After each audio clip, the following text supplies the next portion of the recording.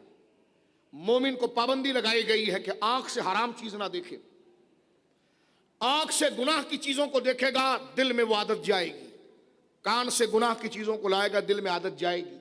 میں نے پہلے کہا کہ ہم چیدہ چیدہ الگ الگ مضمون پر بات کریں گے، مقصد ہے تقوی. نبی پاک صلی اللہ علیہ وسلم نے ارشاد فرمایا اللہ سے حیا کرو جیسے حیا کرنے کا حق ہے. صحابہ نے عرض کی حضور اللہ سے حیا کرنے کا حق کیا مطلب، کیسے اللہ سے حیا کریں؟ حضور سید عالم نے فرمایا سنو، جو تمہاری کھوپڑی میں ہے نا اس پر غور کرو، کیونکہ آنکھ سے جو چیز جا رہی وہ دماغ میں پہنچ رہی ہے، کانوں سے جو جا رہی. فرمایا جس نے آنکھ میں دیکھنے میں احتیاط کیا، یعنی حرام چیزیں نہیں دیکھی، اس لیے کہا گیا جو غیر محرم عورتوں کو ٹکٹکی باندھ کر دیکھے اور اس آنکھوں سے گناہ کی لذت پائے، صوفیہ کہتے ہیں یہ اتنی بڑی نافرمانی کہ مرتے وقت اسے اس کلمہ نہیں پڑھا جائے گا. حرام چیزیں. تو حضور سید عالم فرما رہے ہیں کہ اللہ سے حیا کرو جیسے حیا کا حق ہے. صحابہ نے عرض کی یا رسول اللہ اللہ سے کیسے حیا کریں اور حیا کا حق کیا ہے؟ سن لیجئے، جیسے ماں بچے کو سمجھاتی ہے نا، اس طرح حضور نے کھول کر ایک ایک چیز ہمیں بتا دی ہے. اب ہم نے اس پر عمل کرنا ہے اور اپنا فائدہ اٹھانا ہے. فرما پہلی چیز ہے تیرا سر، اس کے لیے تو اپنی آنکھوں کو درست کر، دیکھ وہ جس کو رب پسند کرتا ہے. پہلی نظر اگر عورت پر اٹھ گئی، فرمایا اس سے منع نہیں، لیکن اگر دوسری اٹھی تو پھر یہ گناہ ہے. اور ہم جس ماحول کے اندر رہتے ہیں بدکاری کا ایک نظام ہے اس میں، کیونکہ میں یہ سمجھتا ہوں کہ یہ دور بس آخری دور میں داخل ہو چکا ہے. جس طرح کے احوال بنتے چلے گئے، آج ہمارے وہاں ملکوں کو قرضہ باہر سے ملتا ہے، ہم قرضہ بھی لوٹا دیتے ہیں، لیکن وہ اس احسان پر قرضہ دیتے ہیں کہ ہمارا کلچر آپ لے کر آؤ. سائن بورڈ ہماری سڑکوں کے اوپر جو ہوتے ہیں، ٹیلی ویژن کے اوپر جو کمرشل اور اشتہارات ہوتے ہیں، گرد و نواح کے اندر اس کی جو فحاشی کی بھرمار ہوتی ہے، قوم پسند نہیں کر رہی، لیکن آپ کے حکمران جو قرضہ لے رہے ہیں وہ قرضہ دیتے اس شرط پر ہے کہ ہماری تہذیب بھی آپ لوگے، کیونکہ جب تم سے حیا گئی تو پھر ایمان خود ہی گیا. کیونکہ حیا کہتے ہیں لحاظ کو، مروت کو، جب حیا گئی تو سب گیا. اور حضور نے فرمایا حیا اور ایمان ایک ہے، حیا ایمان ہے اور ایمان جنت میں لے جاتا ہے، بے حیائی شر ہے اور شر جہنم میں لے جاتی ہے. اس حدیث پاک کو مکمل کرتے ہیں میرے دوستو. فرمایا اللہ سے حیا کرو جیسے حیا کرنے کا حق ہے. عرض کی حضور کیسے؟ فرمایا پہلے یہ دیکھو تمہارے سر میں کیا ہے، یعنی آنکھیں کیا دیکھ رہی ہیں اور کان کیا سن رہے ہیں، ایک. فرمایا پھر تمہارے پیٹ کے اوپر کیا ہے، یعنی اندر غذا کیا جا رہی ہے. اللہ اکبر. جامع ترمذی شریف کی حدیث ہے، رسول کریم فرماتے ہیں قیامت کے دن چند سوالات ہر ایک سے ہوں گے. اللہ ہمارے حال پر رحم کرے. سوالات ہوں گے، ہر ایک سے ہوں گے. اور اللہ اکبر. فرمایا کہ یہ ہاتھ خود بتائے گا، جس جگہ پر اس نے گناہ کیا ہے وہ جگہ خود بتائے گی، بچے گا کوئی بھی نہیں۔ آج ہمارے وہاں ایک رواج ہے، ہر بندہ ڈرتا ہے کہ میری کوئی ایسی ویڈیو جو بہتر نہیں، اگر وہ وائرل ہو گئی تو میں لوگوں کو کیا بتاؤں گا۔ ہر بندہ اس سے دیکھیں نا، اس کتنا بڑا اس وقت پوری دنیا کے اندر بھوچال ان ویڈیو اور تصویروں سے آیا ہے۔ کسی جج کی ویڈیو لیک ہو رہی ہے غیر مناسب، کسی حکمران کی ہو رہی ہے، کسی فرد کی ہو رہی ہے، یا تو وہ اس کے بدلے کے لیے کسی کو مار رہا ہے یا خود مر رہا ہے، کیونکہ یہ اس کے لیے انتہا ہے۔ اس کے بعد اس کی زندگی کا فائدہ کیا ہے؟ اتنی بدنامی اس کی ہو گئی۔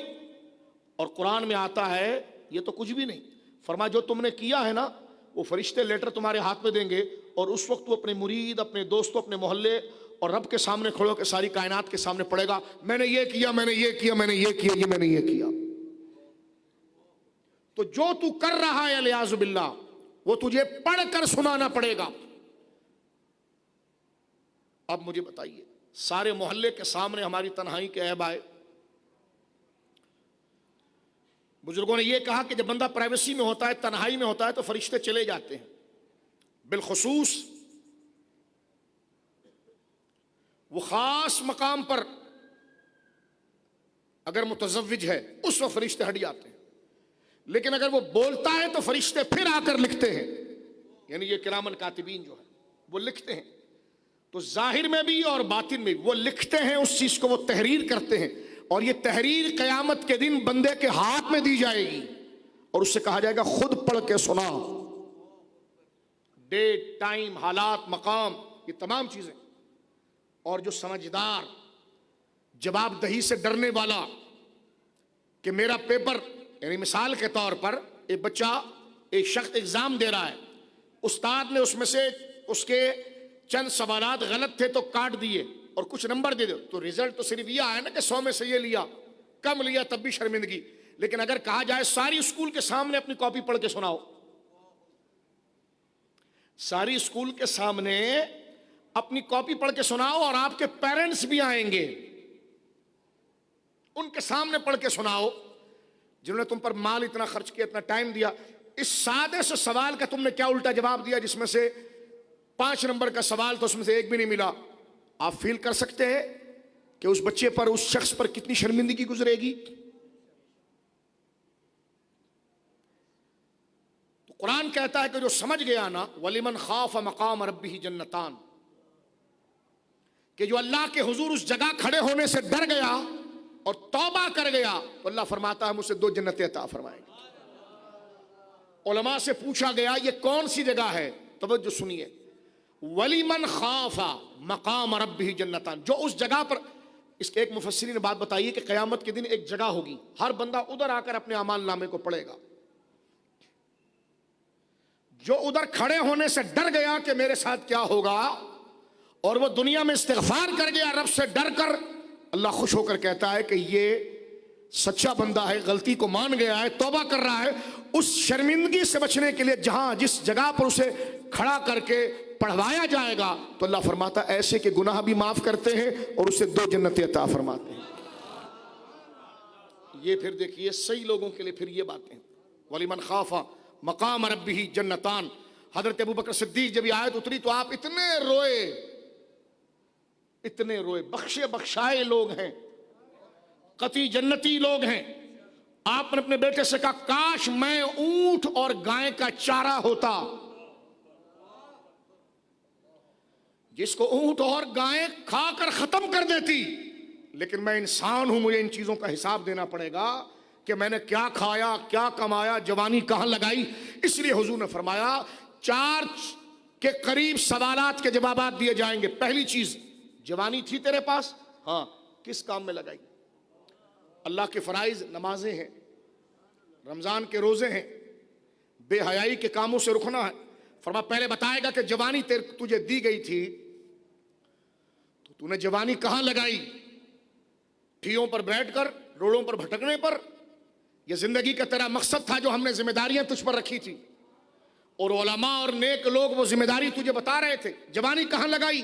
خوش نصیب ہے وہ لوگ جن کی جوانیاں مسجدوں میں آئی، کامیاب ہو گئے وہ لوگ جن کی جوانیاں مدرسوں میں آئی، کامیاب ہو گئے وہ لوگ جن کی جوانیاں قرآن و سنت کو سمجھنے اور پڑھنے میں آئی.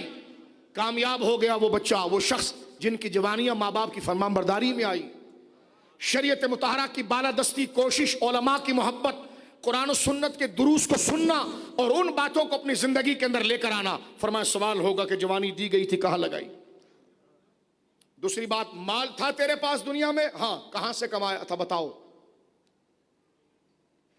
یہ سب کے سامنے بتانا پڑے گا. الیاذ باللہ، سب کے سامنے بتانا پڑے گا. مال کہاں سے لایا تھا بتاؤ، اور مال کہاں خرچ کیا تھا بتاؤ. علم کتنا حاصل کیا تھا اور اس پر عمل کیا کتنا کیا تھا. یہ کلیئر بات ہے. روزے کی حالت میں ہے، یعنی رمضان گزر رہا، لعلکم تتقون، اسی چیز کی تیاری کا نام روزہ ہے. طبیعت 25 دن میں تیار ہو گئی ہے، اب اس پر عمل کرنا کوئی مشکل نہیں. اگر ہم اس کو وقتی نہ سمجھیں، روزے نے جو عادت اللہ کے حضور حاضر ہونے کی اور اس کے حکم کی بالادستی کی بیدار کر دی ہے، اب اس چراغ کو بجھنے نہیں دینا ہے. اس کو اللہ کی یاد، ذکر، شریعت کی پابندی سے زندہ رکھنا ہے. اب حدیث پاک کی طرف آئیے، بات کو سمیٹتے ہیں. فرمایا ان المؤمن اذا اذنب ذنبا كان نقطة سوداء في قلبه. جب بندہ مومن جب گناہ کرتا ہے تو اس کے دل میں پر ایک ڈاٹ، ایک دھبا آ جاتا ہے دل پر. فَإِن تَابَ، اگر وہ توبہ کر جائے، وَنَزَعَ وَاسْتَغْفَرَ سُقِلَ قَلْبَهُ، اگر وہ گناہ کر گیا تو گناہ کا دھبا کالا دل پر آ گیا. اگر وہ فوراً توبہ کر گیا تو وہ تبدیل ہو جاتا ہے، اور اللہ رب العالمین دل سے اس ذکر اور توبہ کے کلمات سے دل کو سیکل کر دیتا ہے. جس طرح سرف سے یا پاؤڈر سے گندے برتن کو صاف کر دیا جاتا ہے، سیکل کرنا. رب فرماتا ہے کہ اگر اس نے گناہ کیا، وہ اس کے دل میں دانہ ایک نقطے کے طور پر، داغ کے طور پر آ گیا. فرمایا فَإِن تَابَ، اگر اس نے توبہ کر لیا، وَنَزَعَ، اور اس نے اس سے دور ہوا، وَاسْتَغْفَرَ، اور توبہ کر لیا، تو سُقِلَ قَلْبُهُ، تو اس کے دل کو پھر صاف کر دیا جاتا ہے. اور اگر وہ توبہ نہیں کرتا تو وہ دل کے اندر وہ عادت بڑھتی رہ جاتی ہے. ایک بات. اب میں اس بات کو سمیٹتے ہوئے 2-4 جملے مزید آپ کی خدمت میں عرض کرنا چاہتا ہوں کہ نفس کی تہذیب کیسے ہوگی. یعنی مجھے اور آپ کو خود کو آداب سکھانے ہیں. توجہ ہے آپ کی میرے دوستو، یہی مقصد ہے. رمضان کے 25 روزے رکھ لیے ہیں، ہمیں ایک ادب تو آ گیا ہمارے خواہش کو کہ رب کے حکم کے اگینسٹ نہیں جانا ہے. کیسے آ گیا؟ کیونکہ دوپہر میں پیاس لگی تھی، آپ پانی نہیں پی رہے. توجہ ہے. ایک دفعہ ایسا ہوا، اللہ رب العالمین حج کے راستے ہمارے لیے کھولے. مجھے حج کی سعادت حاصل ہوئی، یعنی سفر کی سعادت جانا نصیب ہوا. اللہ بزرگوں کے صدقے سب کا قبول فرمائے. رش بہت تھا حرم میں. ایک میں اپنی بات آپ سے شیئر کر رہا ہوں. حرم میں رش بہت تھا کہ دیواروں سے چپک کر طواف زیارت ہو رہا تھا. آپ یقین کیجئے 2 گھنٹے سے زیادہ وقت گزر گیا اور صرف ہم نے 5 چکر لگائے تھے. 2 گھنٹہ اس طرح پسینے میں شرابور، اور بندہ بندے کے ساتھ چپکا ہوا ہے، اور حرم کی دیواروں کے ساتھ طواف. یعنی سیکنڈ کا کانٹا بہت جلدی گزر رہا ہے، اس سے بھی سلو چل رہا ہے. 2 سے 2.5 گھنٹے گزر گئے، صرف 5 چکر ہوئے. ذہن میں خیال آیا، طواف زیارت کیونکہ حج کا فرض ہے، اس کو کیے بغیر حج نہیں ہوتا. ذہن میں خیال آیا کہ ایسی اگر باہر نکل جائیں، تھک گئے ہیں، 2 چکر نہ کریں، کراچی بھی پہنچ جائیں تو لوگ ہاتھ بھی چومیں گے، پھول بھی ڈالیں گے کہ حج کر کے آئے ہیں. کس کو کیا پتا ہے کہ 2 چکر ہم نے کیے کہ نہیں کیے.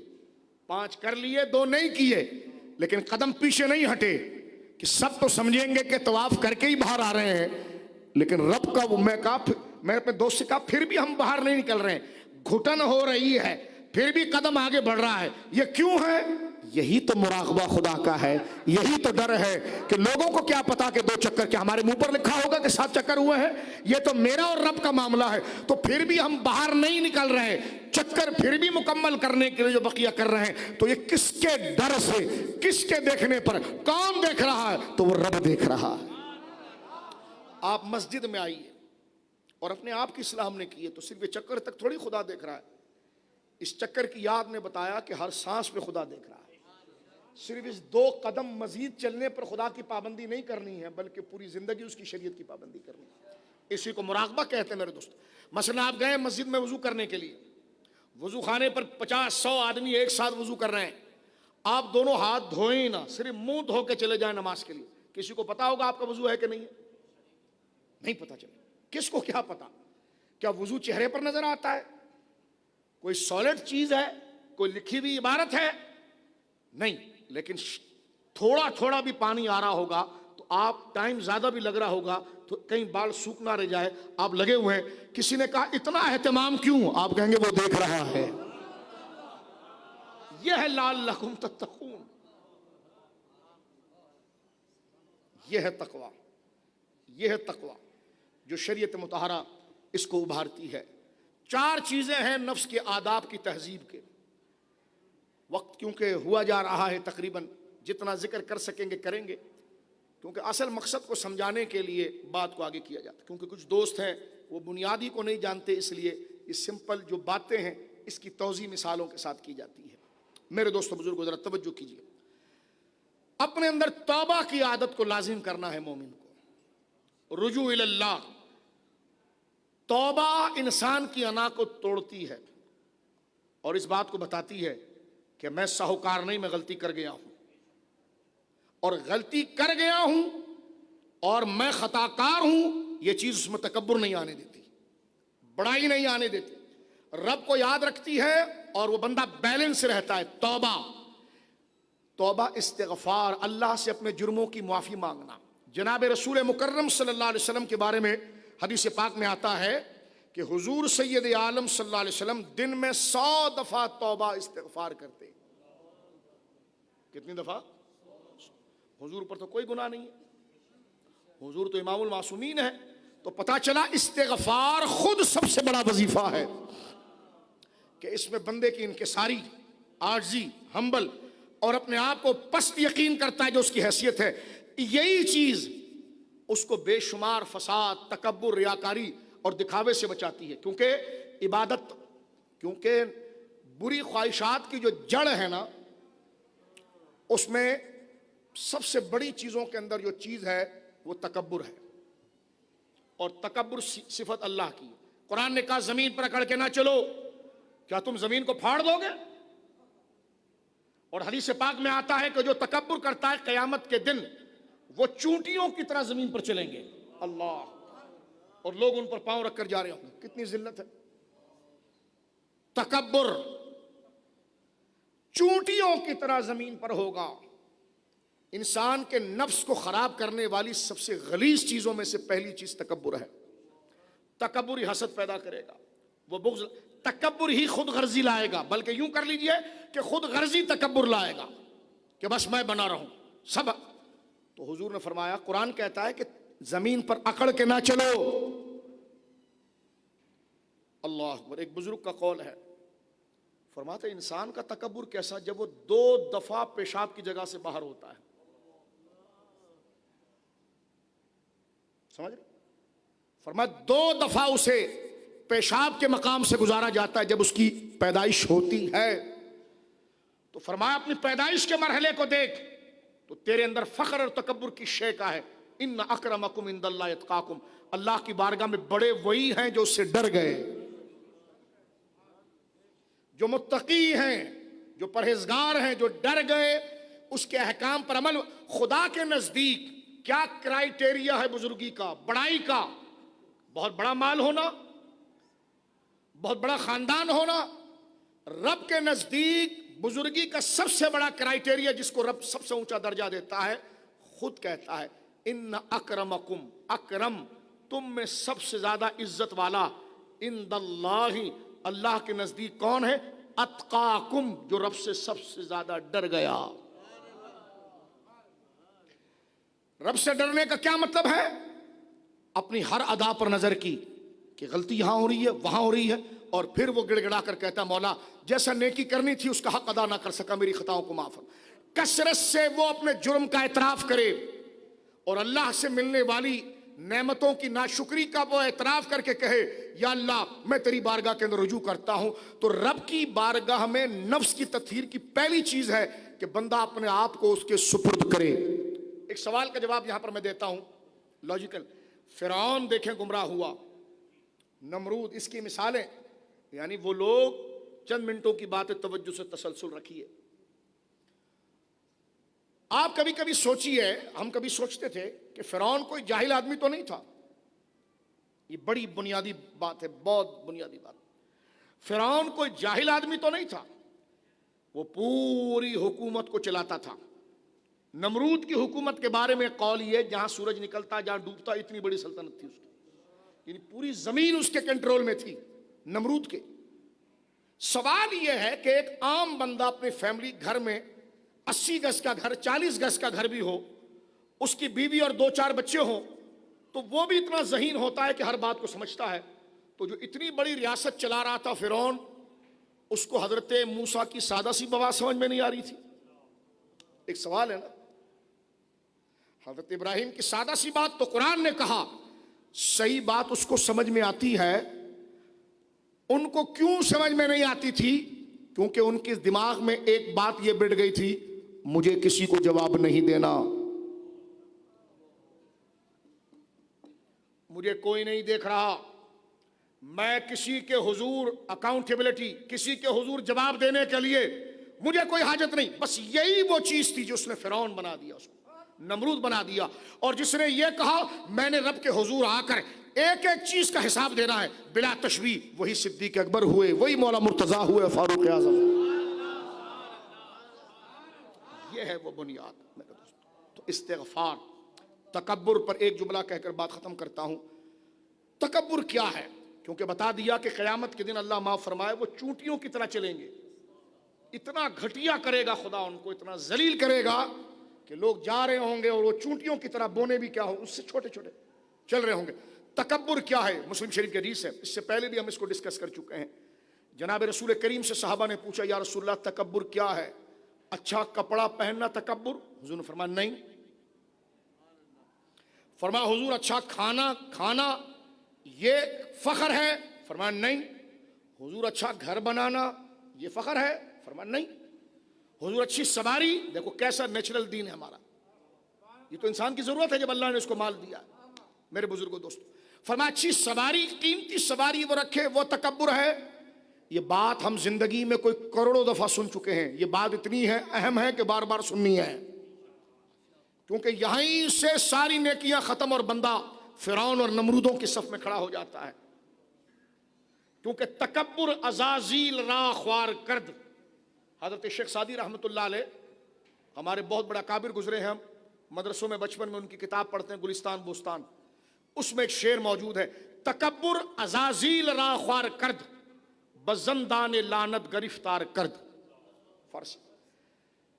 تکبر عزازیل شیطان کا نام ہے, وہ فرشتہ نہیں تھا جن, لیکن اس کی عزت بہت زیادہ تھی. یہ بھی علماء نے لکھا کہ اس کو فرشتے جھولے میں بٹھا کر جھولا دیتے تھے, اور اس کی بڑی آؤ بھگت تھی. لیکن جس وقت حضرت آدم علیہ السلام پیدا ہوئے, ان کو بنایا گیا, اور رب نے ان کے ادب کی طرف کہا تو اس نے کہا میں بڑا ہوں. یہ کیسے؟ تو اللہ کے نبی کے سامنے اس نے بڑائی اور تکبر دکھایا. تو کائنات میں سب سے پہلا گناہ جو ہو رہا ہے وہ کبر کا ہو رہا ہے, کہ تکبر عزازیل را خوار کرد بزندان لعنت گرفتار کرد. اس نے عاجزی کے راستے کو چھوڑا. تکبر, متکبر کبھی اللہ کے حکم کو فالو نہیں کرے گا, وہ کہے گا میں. اور جس نے حق کے سامنے میں دکھایا وہ متکبر ہوا اور لعنت کا سزاوار ہوا. حضرت علی سے کسی نے پوچھا متکبر کے بارے میں آپ کیا کہتے ہیں؟ فرمایا ایسا بدنصیب جو اندر سے جل رہا ہو اور کسی کو اس پر رحم نہ آئے. حضور سید عالم سے پوچھا گیا, حضور توجہ سے سن لیجئے اور اس بات کو مکمل ذہن میں اور آپ بٹھا لیں. فرمایا یا رسول اللہ اچھا کپڑا پہننا تکبر؟ فرمایا نہیں. فرمایا اچھا کھانا تکبر؟ فرمایا نہیں, یہ تکبر نہیں ہے, یہ تو جائز ہے. فرمایا اچھا اچھے لباس, اچھی سواری؟ فرمایا حضور تکبر کیا ہے؟ فرمایا حق کا انکار. آپ دیکھ لیجئے جو متکبر ہوگا وہ فضول کاموں میں لگا رہے گا, جو دور کا کرنٹ ایشو حق والا ہوگا وہ کہے گا یہ کیا کر رہے ہیں آپ, یہ کوئی بات کر رہے ہیں کہ یہ کیا کر رہے ہیں آپ. متکبر کبھی حق کو قبول نہیں کرے گا. میری اور آپ کی طبیعت میں بھی یہ حالات گزرتے ہیں. کیوں؟ اس لیے کہ صوفیہ لکھتے ہیں نفس کی تہذیب میں نے پہلے بات کر دی ہے چاول کی مثال دے کر, یعنی طبیعت سے بری عادتیں نکالنا. صوفیہ کہتے ہیں ہماری زندگیاں گزر جاتی ہیں, ایک ایک برائی کو ہم اپنے اندر سے اٹھا کر پھینکتے ہیں, سب سے آخر میں جو غلاظت نکلتی ہے وہ تکبر ہے. یہ طبیعتوں سے ایسا چمٹا ہوا ہے. ابھی میں گفتگو کر رہا ہوں تو میرے ذہن سے گزر رہا ہو, آپ بیٹھے ہیں تو آپ کے ذہن سے گزر رہا ہوگا کہ لو ہمیں ٹائم مل گیا پڑھنے کا, اگلے نے تو کچھ سیکھا ہی نہیں. تو سب سے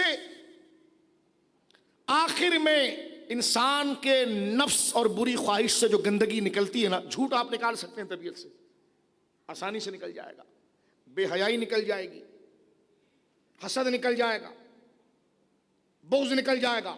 سب سے آخر میں جو سب سے غلیظ, جس کو نکالنے کے لیے پہلے اوپر کے یہ سارے گناہ ہٹانے پڑتے ہیں, وہ ہے تکبر. اور تکبر کہتے ہیں حق کا انکار, اور دوسرے الفاظ میں اگلے کو گھٹیا اور حقیر سمجھنا. صوفیہ سے سوال ہوا کہ اس کا کوئی علاج ہے؟ فرمایا ہاں اس کی ایک پریکٹس ہے. کہا کیا؟ کہ سماجی کام. اگلے کے لیے کھانا کھلانے میں پہل.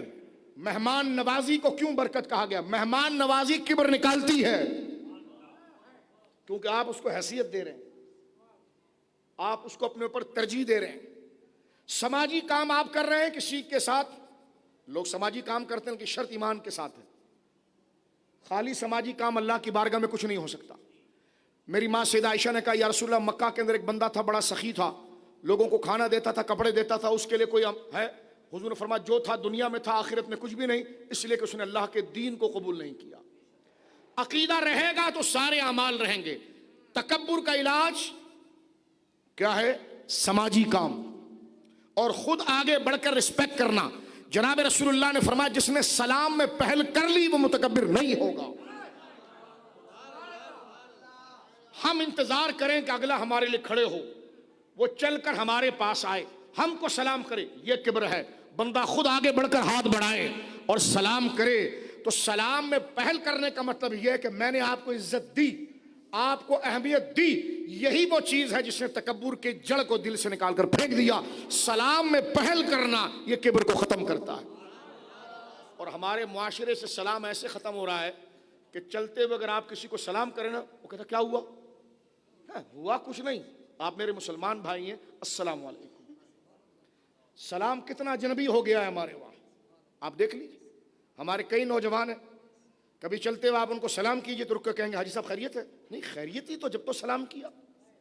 مومن کا طریقہ ہے افشوا السلام. حضور نے فرمایا سلام کو پھیلاؤ, یہ ہے لعلکم تتقون, تقوی اختیار کو. بات کو سمیٹتے ہیں.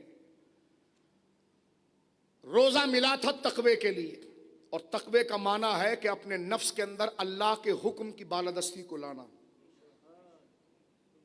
جس کی مثال روزے کی پیاس, جس کی مثال اللہ رب العالمین جل وعلا کا مراقبہ. نبی پاک نے فرمایا ان تعبد اللہ کأنک تراہ فإن لم تکن تراہ فہو یراک. تو اللہ کی عبادت ایسے کر جیسے تو خدا کو دیکھ رہا ہے, اور یہ نہیں تو تو یقین کر لے کہ خدا تجھے دیکھ رہا ہے. خدا تجھے دیکھ رہا ہے. اس کی سب سے بڑی چیز آپ کی پرائیویسی ہے. جس دن آپ اپنی پرائیویسی لائف پر میں اور آپ کنٹرول کرنا شروع کریں گے, سمجھ جاؤ تقویٰ آ گیا ہے. کیونکہ تنہائی میں میں اور آپ مختار ہوتے ہیں. خطائیں انسان سے ہوتی ہے, فوراً استغفار کرنا چاہیے جس حدیث میں آیا, فوراً توبہ کرنا چاہیے. اور وہ بندہ جو اپنی غلطی پر خود کو حقیر, ذلیل, شرمندہ محسوس کرے وہ مومن ہے. جس کے دل میں ایمان کا نور نہیں ہوتا وہ اپنی غلطی کو غلطی نہیں سمجھتا. جو اپنے غلط کام پر شرمندہ ہو گیا, یہ خدا کا فضل ہے کہ اس کے دل میں ایمان تھا, اس نے قصور کو قصور سمجھا اور فوراً کہا مولا میں بالکل نکما اور حقیر ہوں, مجھے معاف کر دے. اور اس معاف کرنے میں کیسے ہے میرے دوستو, یہ نہیں کہ صرف تسبیح کا دانہ لے کر ہم تانے پھیرتے رہیں استغفر اللہ استغفر اللہ استغفر اللہ. یہ بھی اچھی بات ہے, اس پر بھی ایک بات ٹپس کے طور پر سنیے. ایک بزرگ نے کہا کہ میں, ایک مرید نے اپنے بزرگ سے کہا, اپنے شیخ سے, کہ میں زبان سے کلمہ پڑھتا رہتا ہوں، ذکر کرتا رہتا ہوں، دل میں لذت نہیں آتی، چھوڑ دوں؟ فرمایا چپ کر، شکر کر خدا کا کہ تیرے بدن کا ایک حصہ تو ذکر میں لگا ہے۔ اب اس سے آگے جرنے کی بات کروں اپنے اور آپ کے حیا کے لیے؟ اللہ اکبر، یہ تو تھی بات۔ پھر سوال ہوا کہ ذکر کرتے کرتے رک کیوں جاتا ہوں؟ یہ بہت خطرناک بات ہے، استغفر اللہ۔ اللہ کا ذکر کرتے کرتے پھر رک کیوں جاتا ہوں؟ انہوں نے کہا بیٹا جو پچھلا ذکر قبول ہوگا تو اگلا پڑے گا، پچھلا رک گیا تو اگلا نہیں پڑے گا۔ تو جو صوفیہ ہوتے ہیں وہ اتنے نباز ہوتے ہیں، وہ ذکر کرتے ہیں تو شکر، جہاں رکتے ہیں تو رونے لگ جاتے ہیں کہ شاید پیچھا قبول نہیں ہوا اس لیے آگے توفیق نہیں آ رہی۔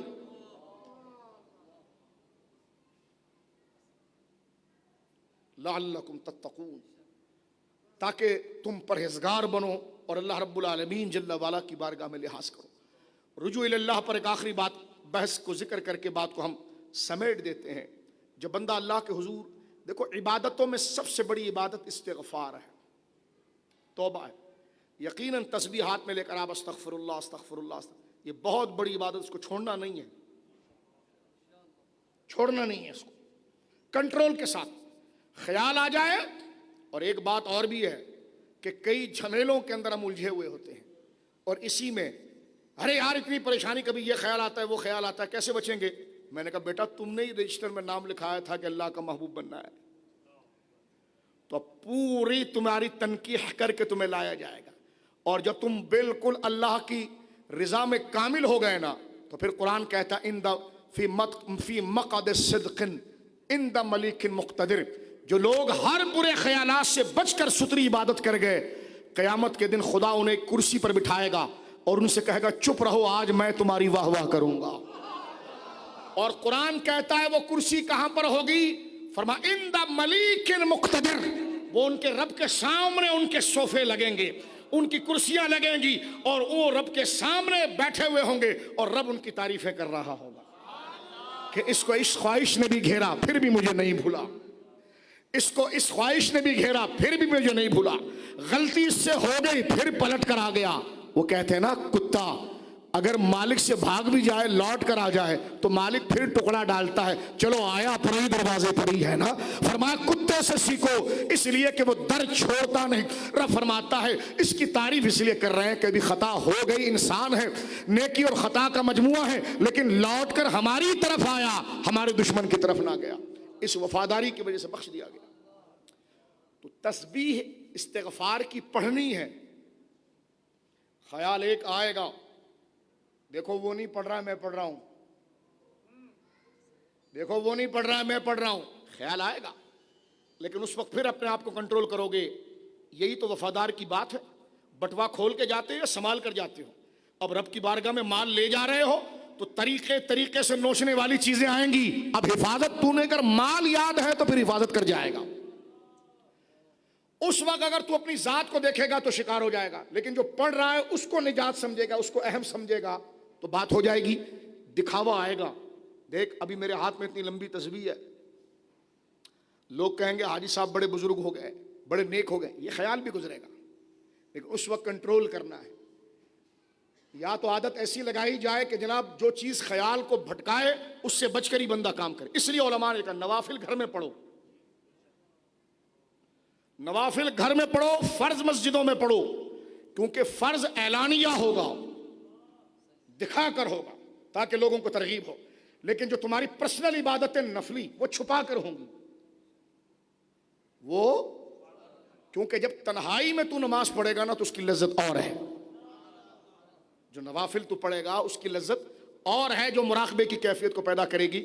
دکھاوا بھی آئے گا، اور دکھاوا تو غلیظ ترین چیز ہے، یہ ایک اور خطرہ سامنے آئے گا۔ لیکن اگر ہمیں ہمارے سامنے میرے دوستو بزرگوں اس شے کی قیمت ہوگی جو ہماری زبان سے جاری ہو رہی ہے اور رب کے لیے خیال باقی رہے گا تو ان چیزوں میں نہیں الجھیں گے۔ کیوں نہیں الجھیں گے؟ الجھ بھی سکتے ہیں، میں نے کہا الجھنے کے بعد اللہ جب پھر دوبارہ خیال دے تو اس غلطی پر توبہ کرو، رب اور منزل آگے بڑھا دے گا۔ جناب سید عالم کی حدیث پاک سنیے، بات ختم کرتے ہیں، بخاری شریف کی حدیث ہے۔ حضور فرماتے ہیں، ایک تو حدیث مبارکہ یہ ہے کہ التائب من الذنب کمن لا ذنب لہ، استغفار کی عادت بہت بڑی معراج ہے. چلتے پھرتے استغفر اللہ استغفر اللہ. جیسے درود پاک ہے سرکار کی بارگاہ ہے. حضرت ابی بن کعب نے کہا یا رسول اللہ میں دن میں ایک حصہ آپ پر درود پڑھتا ہوں اور بقیہ حصہ میں اور وظیفہ پڑھتا ہوں. حضور نے فرمایا بڑھا دے تو اچھا ہے. کہنے کہ حضور آدھا دن آپ پر درود پڑھوں گا آدھا دن اور چیزیں پڑھوں گا. فرمایا بڑھا دے تو اچھا ہے. کہنے کہ حضور 3 حصہ آپ پر درود پڑھوں گا باقی حصے میں پھر اور. فرمایا بڑھا دے تو تیرے لیے بہتر ہے. فرمایا حضور پورا دن ہی آپ پر درود پڑھوں گا. فرمایا پھر تیرے گناہ بھی معاف ہو جائیں گے تیری آرزویں بھی مقبول ہو جائیں گی. مقبول وظائف میں سے میرے دوستو بزرگوں یہ ہے, یہ ہماری عادت ہونی چاہیے. استغفار درود پاک. التائب من الذنب کمن لا ذنب لہ. جو گناہ سے توبہ کر گیا وہ ایسے جیسے اس نے گناہ کیا ہی نہیں, نبی پاک نے فرمایا. لیکن توبہ کا ایک سلسلہ یہاں پر ضروری ہے جس پر میں بات کو سمیٹوں گا. ہاتھ میں تسبیح لے کر توبہ کر رہے ہیں, عادت چھوڑنا نہیں, کرنی ہے. آپ کھانا کھا رہے ہیں مکھیاں آ رہی ہیں تو کیا کھانا چھوڑیں گے آپ یا مکھیاں بھگائیں گے؟ کیونکہ آپ کو اس کھانے کا ٹیسٹ ایسا آ رہا ہے تو آپ پسینہ بھی پوچھیں گے, مکھیاں بھی بھگائیں گے, پنکھا کھولیں گے. تو جب ذکر کی قدر آئے گی تو خیالات مکھیوں کی طرف آئیں گے, آپ ان کو بھگائیں, میں اور آپ, اور اصل ذکر کی طرف توجہ کریں. لیکن ذکر نہیں, کیونکہ شیطان یہاں پر ایک پھر شیطان کا دوسرا بار ہوگا. لو اب تو لوگ دیکھ رہے ہیں, اب تیرے ذکر کا کیا فائدہ, یہ ایک اور امتحان کھڑا ہوگا. لیکن اس وقت خیال ہونا چاہیے کہ میری زندگی کے اندر سب سے قیمتی وقت یہ ہے کہ میری زبان سے میرے رب کا نام آ رہا ہے, اور ساتھ میں استغفار بھی کہ مولا جہاں نیت بھٹک رہی معاف کر دے, جہاں نیت بھٹک رہی معاف کر دے. یہ وہی چیز ہے جب بندہ اپنی مقصود والی چیز کو حاصل کرنے کے لیے غیر ضروری چیزوں کو درمیان سے چھانٹتا ہے, بھگاتا ہے اور ہٹاتا ہے. توبہ کے اندر سب سے پہلی چیز کیا ہے میرے دوستو؟ زبان توبہ کرے لیکن دل اس کی تاثیر کو پائے کہ میں کہہ کیا رہا ہوں. اے اللہ مجھے معاف کر دے, اے اللہ مجھے معاف کر دے, میری خطاؤں کو معاف کر دے میرے مولا. ایک تو زبان جو کہہ رہی ہے کوشش کریں کہ اس کا معنی بھی دل پر آئے. ایک دوسری بات یہ کہ جس گناہ, یا تو بندہ ایک خاص گناہ کر چکا ہے معاذ اللہ, اس کی توبہ مانگ رہا ہے. ہمارے وہاں سوال ہوتا ہے علماء سے کہ بندے سے تو کئی گناہ ہوتے ہیں کہ ہر گناہ کا وہ نام لے لے کر کہے گا یا اللہ اس کے توبہ, اس سے توبہ, اس سے توبہ. علماء نے کہا نہیں, وہ صدق دل کے ساتھ ذہن میں کرے کہ یا اللہ جتنے گناہ ہیں سب سے توبہ, تو اللہ سب معاف کرے گا. ایک بات میچورٹی جو اس میں ہوئی ہے, معنی ذہن کے اندر ہو کہ وہ کیا کہہ رہا ہے, وہ کس سے کہہ رہا ہے اور کس سے رضا چاہ رہا ہے. مسجد میں اور آپ گئے, چپل باہر کس کے ڈر سے اتاری, وضو ٹھیک کس سے ڈر سے کیا, ادب سے کس کے سامنے آئے, تو جس کے لیے آ گئے اگر وہ یاد رہے تو بندے کی عبادت مخلص ہو جاتی ہے. اور جس گناہ کی ہم معافی چاہ رہے ہیں اس میں رب سے ایک عہد ہو, ایک وعدہ ہو کہ یا اللہ آئندہ یہ کام نہیں کروں گا, اور ٹھیک مضبوط عہد ہو, نہیں کروں گا یہ کام, یا اللہ میں ذلیل ہو گیا, حقیر ہو گیا, رسوا ہو گیا, یہ چیزیں عیاں ہو جائیں تو میں برباد ہو جاؤں. اس کام جو غلط کام کیا اس سے مکمل نفرت ہو. خدا کی قسم جب بندہ گناہ سے نفرت کرتا ہے اور وہ چیز جو گناہ کا باعث بنے اس کو چھوڑ دیتا ہے, ختم کر دیتا ہے رب کے ڈر سے, تو یہ اس کا عہد رب سے سچا ہوتا ہے کہ واقعی میں اس نے جرم کو جرم سمجھا ہے. پھر وہ توبہ کرتا ہے تو توبۃ نصوحا. یہ پریکٹیکل ہے کہ پھر اللہ رب العالمین کی توفیق اس کو ایسے گھیرتی ہے کہ پھر اس سے وہ گناہ ہوتا نہیں ہے, کہ اس چیز کو ہی ختم کر دیا جائے, اس چیز ہی کو چھوڑ دیا جائے, یا عزم کر دیا جائے. لیکن اگر کمزوری کی بنا پر پھر خطا ہو جائے, پھر ویسی توبہ مانگی جائے مکمل سچے وعدے کے ساتھ, تو اللہ پھر بخش دیتا ہے چاہے 70 دفعہ کیوں نہ ہو. لیکن اس میں ایک شیطان کا خیال یہ ہے, کبھی یہ ذہن میں نہ رہے جب رب بخشنے والا ہے تو توبہ کرتے رہو اور گناہ کرتے رہو. شیطان کبھی امید پر لگا کر گناہ کرواتا ہے. اس وقت بندہ اگر گناہ کرے گا نا تب تو اس کا دل فاسد ہو جائے گا, یعنی رب بخشنے والا ہے نا تو گناہ کر لو, یہ بغاوت ہے. میرے باپ کو, میرے ماں کو, میرے رشتہ دار کو, میرے استاد کو, میرے پیر کو یہ عادت بری لگتی ہے, آج میں پھر بھی کہہ رہا ہوں. تو جب یہ رشتوں کے لیے بندہ حیا کرتا ہے, جب پتا ہے کہ یہ شے گناہ ہے, اور پھر کہہ رہا ہے کہ جناب نہیں رب تو بخشنے والا ہے, تو بخشش کی امید پر گناہ یہ بندے کو کفر تک لے جاتا ہے. بخشش کی امید بنے، سرکار بخشنے والے، یہ ایمان سلب کرتا ہے. بالکل سرکار شفاعت کرنے والے، بالکل اللہ بخشنے والا ہے. لیکن جب تو ایمان پر مرے گا، یہ جو تو نے اللہ کے حکم کو ہلکا سمجھا اور اس کی نافرمانی کو ہلکا سمجھا میں نے اور آپ نے، اور بخشش کی امید پر گناہ کر لیا، یہ غداری ہے، یہ بندے کو کفر تک لے جاتی ہے. لہذا استغفار کا طریقہ نفس کی تہذیب میں سب سے بڑی چیز اللہ سے توبہ، کیونکہ نفس کی اصلاح اللہ کی وجہ سے ہوگی، اللہ کی یاد میں ہوگی.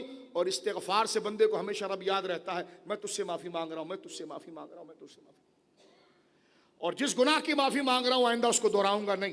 اب آپ دیکھیے بات کو ختم کرتے ہیں، بخاری کی حدیث ہے، پھر رب اپنے بندے سے خوش کتنا ہوتا ہے.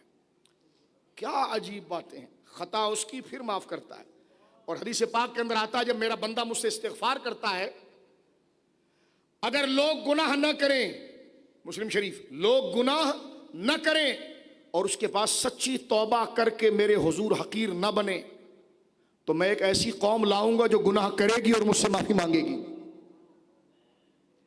جب استغفار انبیاء نے کیا جن پر گناہ نہیں ہے، لوگ کہتے ہیں جی میرے سے غلطی کیا ہوئی میں توبہ کروں، تو حضور سید عالم سے معاذ اللہ کون سی غلطی ہے؟ تو استغفار صرف غلطی ہی کے لیے نہیں، رب کے محبوب بننے کے لیے بھی ہے، اعظم الوظائف ہے. حدیث پاک کا جملہ سنیے، فرمایا للہ اشد فرحا بالتوبۃ عبد مؤمن ان رجل فی الارض طویۃ مہلکۃ الماء راحلتہ. سرکار فرماتے ایک شخص ہو، کیونکہ صحرا کا زمانہ تھا، سادہ دور تھا، صحرا تھا، لوگوں کی سواریاں ہوائی جہاز میں تو نہیں ہوتی تھی اس زمانے میں، موٹر کار میں تو نہیں ہوتی تھی، وہ پورا ڈیزرٹ اور وہ پورا صحرا اونٹوں کے ذریعے عبور کرتے تھے، اور ان کے کھانے پینے کا سامان اس اونٹ کے اوپر لدا ہوا ہوتا تھا. سرکار کریم مثال دیتے ہیں بخاری شریف اور مسلم شریف کی حدیث سے کہ ایک شخص جو اپنا سارا قیمتی سامان، خوراک، پینا، چٹائی، بستر، تکیہ، پانی، سب اس نے اپنی سواری پر لادا ہوا ہے. اس دور میں جا کر اس بات کو سنیے، اور وہ صحرا میں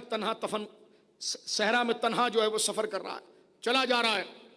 دوپہر کا وقت ہوا، اسے تھوڑی سستی لگی، اس نے کہا میں تھوڑا درخت کے نیچے آرام کرتا ہوں، پھر اٹھ کے چل پڑوں گا، کھانا بھی کھا لوں گا. سواری پر کھانا بندھا ہوا ہے، پانی بندھا ہوا ہے. وہ جب سونے لگا، جب وہ سو کر اٹھا تو اس نے کیا دیکھا کہ سواری غائب ہے. علیہ طعامہ و شرابہ، جس پر اس کا کھانا پینا سب کچھ تھا. ڈھونڈتا رہا، سواری نہیں ملی. فنام فاستيقظ وقد ذهبت فطلب حتى ادرك العطش، یہاں تک کہ ڈھونڈنے میں اسے پیاس لگنے لگ گئی، گرمی سخت ہے، سواری غائب ہو گئی. ایک غم یہ کہ میری سواری گئی، میرا قیمتی سامان اس پر تھا. غور سے سنیں، میں اور آپ عمل کی نیت سے، بخاری مسلم کی حدیث جس کا خلاصہ میں اردو میں پڑھ رہا ہوں، کہ ایک تو میری سواری گھومی، اس پر میری قیمتی چیز تھی، پھر میرا پانی اس پر تھا، میرا کھانا تھا. صحرا میں کیا ضرورت ہے پانی کی؟ اب اسے پیاس لگ گئی، اب وہ اور پریشان ہو گیا. ایک تو سواری گم جانے کا غم، اللہ اکبر، بندے کی قیمتی چیز گم جائے جس سے اس کی، پھر پیاس بھی لگ گئی. تو سرکار فرماتے ہیں ارجع الی مکانی الذی کنت فیہ فانام حتی اموت. جب وہ ڈھونڈ کے تھک گیا اور اس کا کلیجہ سوکھنے لگا، اس نے کہا میں کیا کر سکتا ہوں، دور دور تک دھوپ ہی دھوپ ہے، سواری کا غم اور پانی بھی نہیں ہے. لوٹ کر آیا جہاں پر تھا، حضور فرماتے ہیں لیٹ گیا کہ ٹھیک ہے، کب میرا دل پھٹے گا، کب میرا کلیجہ پھٹے گا، اس کا انتظار کرتا ہوں، کیونکہ اب تو جان ہی جائے گی، کیونکہ حد نگاہ تک کوئی راستہ نہیں ہے، صحرا ہی صحرا ہے. اتنے میں حضور فرماتے ہیں فوضع رأسہ علی سعدی لیموت، وہ اپنے جو کلائی ہے اس پر سر رکھ کر لیٹ گیا اور لمبی لمبی سانس لے رہا ہے کہ کب مجھے موت آئے گی، کب مجھے موت آئے گی. اور دماغ اس کا کمزور پڑ رہا ہے، دل کمزور پڑ رہا ہے. فاستيقظ وعنده راحلته علیہ، اچانک اس نے آنکھ کھولی تو اس کے سامنے اس کی سواری کھڑی ہوئی تھی جس پر وہ ٹھنڈا پانی بھی تھا. سرکار فرماتے ہیں فاللہ اشد فرحا بتوبۃ العبد المؤمن من هذا برحلۃ زادہ. فرمایا بتاؤ اس وقت اس بندے کو جو موت کے قریب پہنچ چکا ہے، اپنی سواری پا کر پانی پا کر، خوراک پا کر، اپنی زندگی کو پا کر اچانک اس کو کتنی خوشی ہوگی، صحابہ نے کہا ہم بیان نہیں کر سکتے۔ فرمایا اس سے زیادہ خوشی اللہ کو ہوتی ہے جب اس کا بندہ اس سے معافی مانگتا ہے۔ کس درجے پر بات ہو رہی ہے؟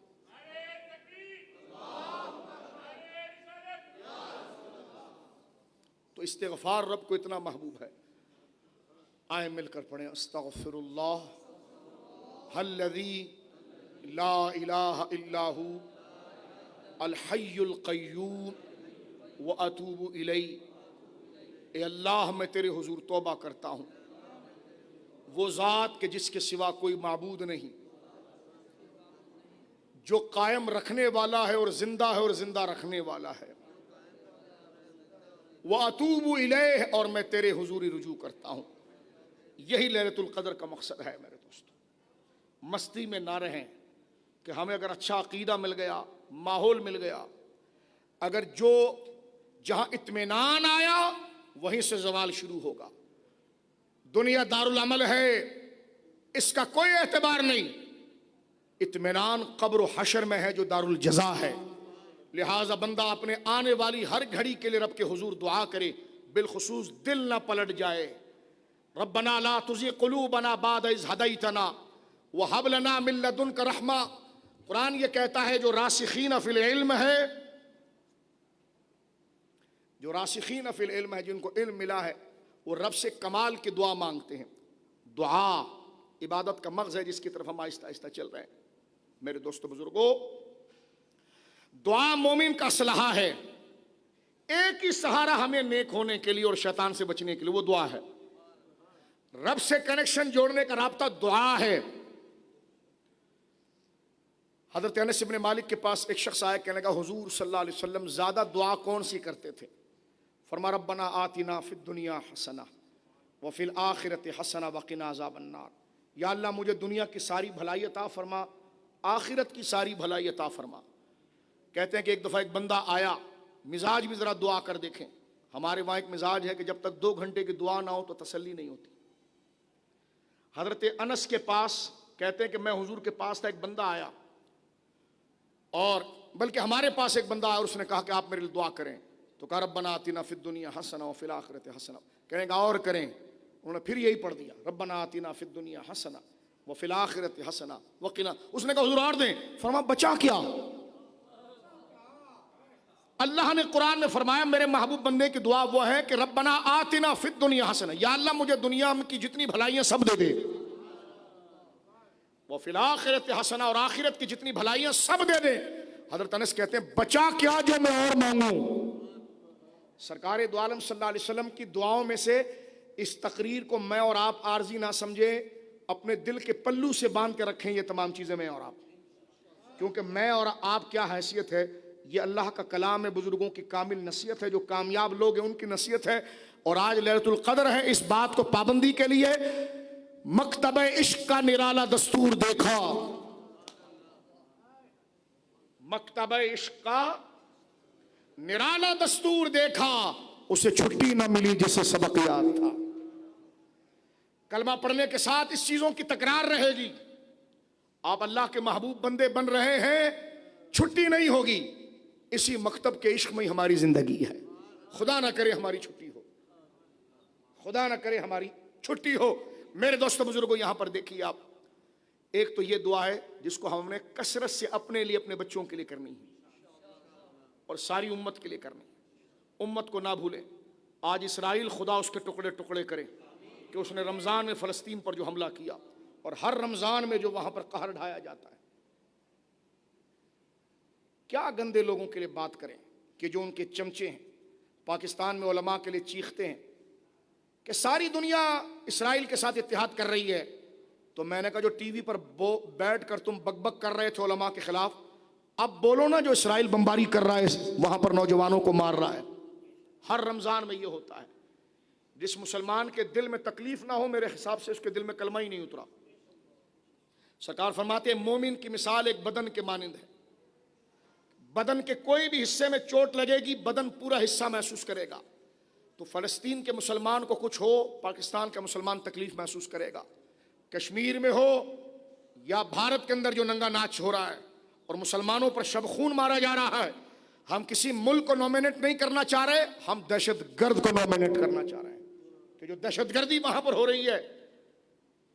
میرے دوستو بزرگوں، اسلام آباد میں ایک پلے کارڈ اٹھا کر میرا جسم میری مرضی کے نام پر عورتوں کے عورتوں کے حقوق نہیں، میں نے کہا عورتوں کے حقوق پاکستان میں نہیں تو کہاں پر نہیں، لیکن آج جن بچیوں کو فلسطین کے اندر نماز کے اندر گولیاں ماری گئی ہیں، سوشل میڈیا بھرا پڑا ہے، تو میں پوچھنا چاہتا ہوں ان کے لیے آواز، لیکن ہمیں کسی سے شکوہ نہیں ہے، ہم مذمت کریں گے اللہ کی رضا کے لیے، کیونکہ جب مرکز ایک ہوتا ہے نا تو پھر خطوں میں لوگ نہیں بڑھتے ایک۔ جب ہمارا مرکز توحید و رسالت ہے تو اس کی آواز لگانے والا چاہے فلسطین کا ہو یا کشمیر کا ہو یا دنیا کا کہیں کا بھی ہو، وہ ہمارا بھائی ہے۔ اگر اس کی تکلیف ہمارے دل میں نہیں ہے تو ہم نے شاید نمازیں بہت پڑھ لی، ایمان کو سمجھا ہی نہیں ہے۔ یہ جذبہ ہونا چاہیے وفاداری کا، کنیکشن کا۔ جب چھوٹی چھوٹی تنظیمیں زبانوں پر بنتی ہے، ان میں یونٹی ہوتی ہے، تو ہماری زبانیں بعد میں ہیں، پہلے کلمہ محمد رسول اللہ ہے، اس کی یونٹی پہلے ہونی چاہیے۔ تو لہٰذا میرے دوستو بزرگوں، ولی بننے کا نسخہ یہ ہے کہ پہلے امت کے لیے دعا کریں۔ یہ میں سیریس بات آپ سے شیئر کر رہا ہوں۔ جو حضور کی نگاہ چاہتا ہے، حضور اس کو پسند کرتے ہیں جو حضور کی امت کو پسند کرتا ہے۔ کوئی بھی لیڈر اس کارکن کو پسند کرے گا جو تنظیم کے لوگوں کے ساتھ خیر خواہی کرتا ہے، وہ کہے گا اس کو بلاؤ، اس لیے کہ وہ میری تنظیم کے ہر بندے کے ساتھ پیار کرتا ہے۔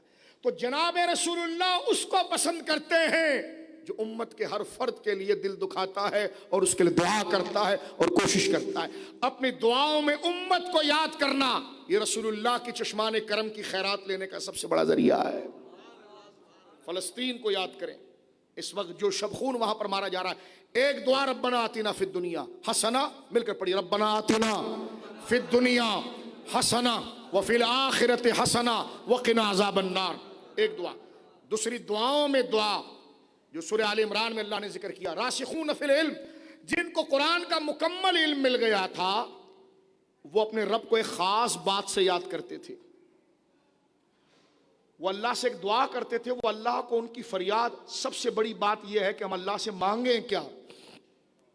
توجہ ہے آپ کی؟ مانگیں کیا؟ ہم اپنے لیے کچھ بہتر سمجھ رہے ہیں جبکہ ہمارے لیے کچھ اور بہتر ہے۔ تو ایک تو ربنا آتنا فی الدنیا الی آخر، اس سے ہم سمجھ گئے کہ رب سے مانگنا کیا ہے، ایک کیونکہ قرآن نے خود بتایا۔ دوسرا سورہ آل عمران میں وہ علماء جو راسخون فی العلم تھے، وہ اللہ کو تنہائی میں کچھ کہتے تھے، بولیں سبحان اللہ۔ وہ بات اللہ کو اتنی پسند آئی کہ انہی کے کلمات اللہ نے محبوب کے سینے پر اتار دی، اور قیامت تک کے لیے ہم جیسے بیکاروں کا بیڑا پار ہو گیا کہ رب سے یہ مانگو، اور اللہ فرماتا محبوب واقعی میں بڑے وہ سمجھدار تھے، وہ مانگتے کیا تھے؟ ایک جملے میں سب مانگ لیتے تھے۔ کیا دعا تھی؟ ربنا لا تزغ قلوبنا بعد اذ ہدیتنا، اے اللہ، اے ہمارے رب، ہمیں ہدایت دینے کے بعد ہمارے دلوں کو ٹیڑھا نہ کرنا۔ اب یہ دیکھو بنیاد ہے، ہدایت دے دی، دلوں کو مال آ گیا، بندے کا دل ٹیڑھا ہو جاتا ہے، غربت آ گئی، بندے کا دل منتشر ہو جاتا ہے، علم آ گیا، بندے کی فکر اور خیال آوارگی کی طرف چلے جاتے ہیں۔ کمال کی دعا ہے، جب رب کو پسند آئی ہے تو اس سے بڑی دعا کیا ہوگی میرے دوست؟ ربنا، اے ہمارے رب، لا تزغ قلوبنا، ہمارے دلوں کو ٹیڑھا نہ کرنا، بعد اذ ہدیتنا، جبکہ تو نے ہمیں ہدایت دے دی ہے۔ ہدایت دینے کے بعد مولا، خیرات دینے کے بعد دروازے سے کوئی دھکا نہ لگائے، تجھے یاد کرنے کے بعد دل ٹیڑھا نہ ہو، لمبی عمر نہیں چاہیے مولا، لیکن تیری وفاداری چاہیے، تیرے در پر ہی موت چاہیے۔ ربنا لا تزغ قلوبنا بعد اذ ہدیتنا وہب لنا من لدنک رحمہ، اور تیری جناب میں جو رحمتیں ہیں وہ ہمیں عطا کر دے، انک انت الوہاب، تو بہت دینے والا ہے، تو بہت دینے والا ہے۔ اللہ رب العالمین جل والا اس تمام گفتگو کو اپنی بارگاہ میں میرے اور آپ کے اور ساری امت کے حق میں مستجاب مقبول فرما لے۔ اب ذکر کے چند کلمات کہے جائیں گے، آپ تمامی حضرات دو زانو ہو کر تشریف فرما ہو جائیں، اور ذکر کے چند ضروری کلمات جو ذکر الہی کے ہیں